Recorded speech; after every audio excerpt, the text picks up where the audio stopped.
Friends, नमस्ते। मैं मंजू पांडे अपने यूट्यूब चैनल में आप लोगों का स्वागत करती हूँ। एक तुलसी भजन लेके आई हूँ। आप लोग को कैसा लगेगा प्यारा प्यारा कमेंट करके बताना। चैनल पे नए आए हैं तो सब्सक्राइब करना, लाइक करना, शेयर करना, वीडियो को फुल वॉच करके देखना।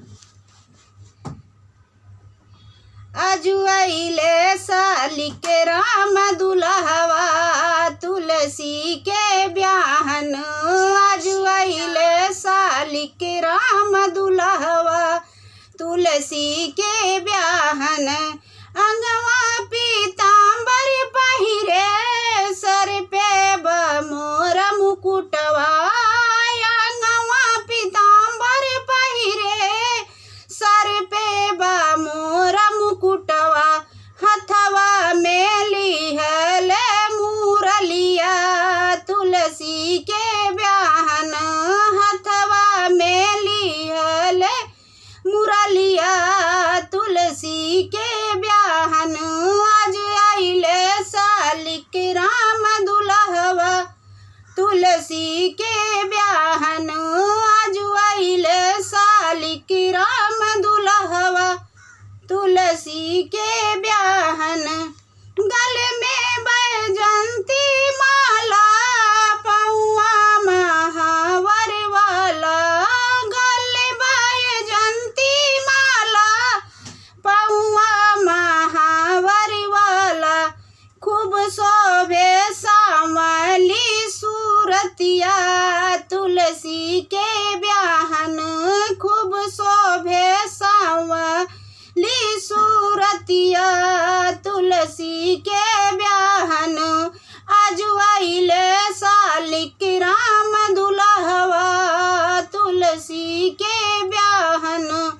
आज आइले साली के राम दुल्हवा तुलसी के ब्याहन। भइले विवाह मुहूर्त पाड़े लगले मंगल फेरा।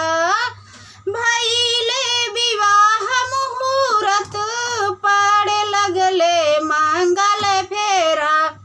तुलसी के भरले मांगी सिंदूरवा साली के राम दुल्हवा।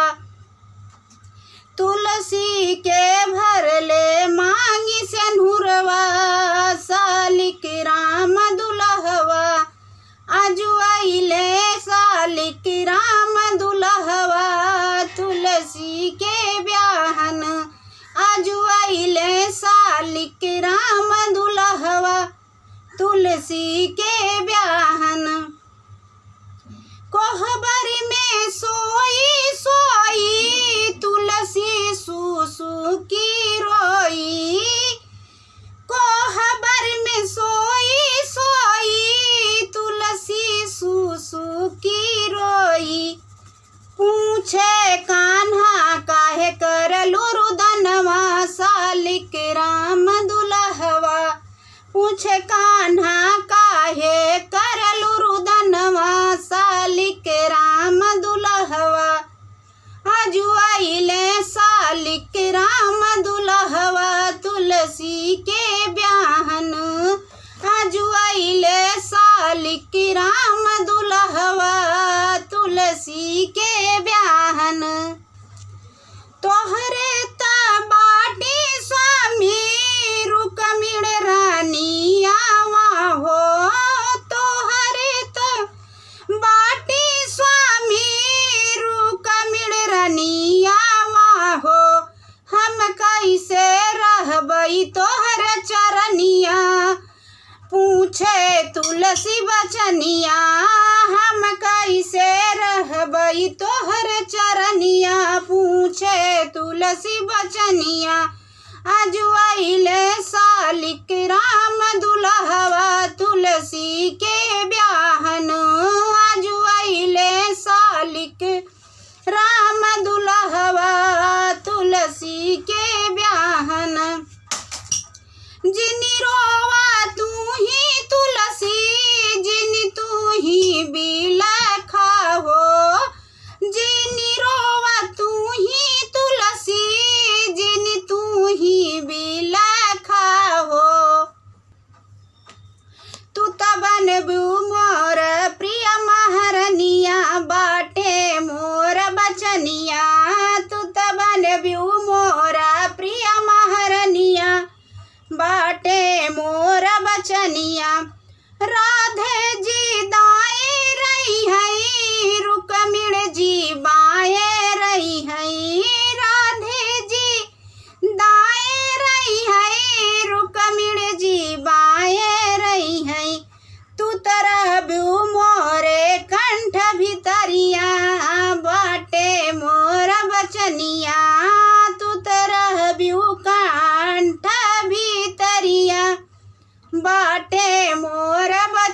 महरनिया अजुआइले सालिक राम दुल्हवा तुलसी के ब्याहन अजुआइले सालिक राम दुल्हवा तुलसी के ब्याहन तोहरी मुंजरिया मोहे शीशा चढ़ावल जाई है तोहरी टहनिया के माला बनावल जाई है पत्ता डलबै हम जेवा नरिया बाटे मोर बचनिया पत्ता डलब हम जेवा नरिया बाटे मोर बचनिया तुल पत्ता डालब हम जेवा नरिया तुलसी महरनिया अजुआइले सालिक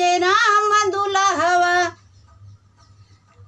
तुलसी के ब्याहन अजुआइले सालिक राम दुल्हवा तुलसी के ब्याहन।